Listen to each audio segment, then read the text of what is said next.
Hello, everyone. Welcome to the Tristar Gym channel. Today, I didn't have a chance to film a technique, so I'm just going to be uploading one of the roles we had in Jiu-Jitsu and talk a little bit about the style of Jiu-Jitsu we like to cultivate at Tristar Gym. We've had a lot of great black belts come through Tristar Gym teaching and coming in for training camps. And over the years, we've had obviously a lot of great wrestlers and mainly Gia Saudi, Doug Yates, Olympians that have been teaching at Tristar Gym. So we've developed what I call the Universal Jiu-Jitsu. And there's a little taste of it right there. Front headlock, Uchigari, or inside trip into Dars, and that's the Jiu-Jitsu we love to cultivate. A Jiu-Jitsu that has no limits. We do gi, no gi, we do with takedowns, we do with leg locks, reaping, we do it all. And I really believe it's the most potent type of jiu-jitsu because, if you test your jiu-jitsu against wrestlers, grapplers, um, in MMA, and your jiu-jitsu is really strong in every position and every type of scenario, that's the kind of jiu-jitsu I like to trust. And here's another little example of it. My partner's reaching for single leg, and I have a high elbow guillotine. And if you know your high elbow guillotines and you have the certain control points, you know that you want your opponent to take you down at that point because you know you're going to get that choke or you're going to turn him over and choke him. So those are the kind of things you develop when you kind of like have more of an open mind and are willing to cross train your jiu-jitsu and test your jiu-jitsu in different scenarios, with somebody trying to punch you, with somebody with a gi on, without a gi on, etc., from standing, from the ground, etc. That's the kind of jiu-jitsu I like to cultivate. Here's a failed knee tap and underhook, and then just the type of flowing. A lot of people complain to me why they don't want to wrestle. They just say, "Oh, I get injured, coach." But look, we're wrestling, and it's very friendly. It's a flow. Here's a nice little duck under, and I'm gonna reach into. I'm gonna fall right into a half guard, and here I'm going doing it what we call an eskrima pass. We're definitely gonna be doing a eskrima pass in these episodes. It's a very powerful type of passing. George did it actually a lot in UFC. He was able to pass many of the top athletes guard. Here's a leg lock. If you guys don't know, I'm a black belt under John Danaher. And John Danaher's class, in my opinion, he's the best leg locker in the game. He's the best instructor in the game. And we do a lot of leg locks. And here it is. A lot of people tell me, Coach, if you do leg lock, it's dangerous. If you reap, it's dangerous. I've never heard anybody really with leg locks. And there it is. You see, I put a full heel hook on. I didn't torque it. I just controlled it, and that's the rule of thumb at TriStar Gym.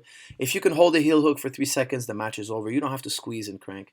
There's a nice Imanari from my partner here, and I really like the Imanari. Here's me shooting it. There's another dynamic attack, a different type of jiu-jitsu that allows you to really focus on a leg lock. So the Imanaris will often lead you to leg locks like you see right here. And here's some more leg lock action. I'm going to make sure not to hurt my partner. I'm just going to put him in a heel hook here. You can't escape. It's been 2-3 seconds. I'm going to release him. He's going to tap. The leg lock's on tight. In my opinion, the heel hook is the strongest submission there is out there. The foot lock, the heel hook, it's the most powerful submission. So for me, it's kind of crazy that a lot of the IBJJF tournaments or whatnot, they don't allow leg locks. And in my opinion, that makes jiu-jitsu weaker.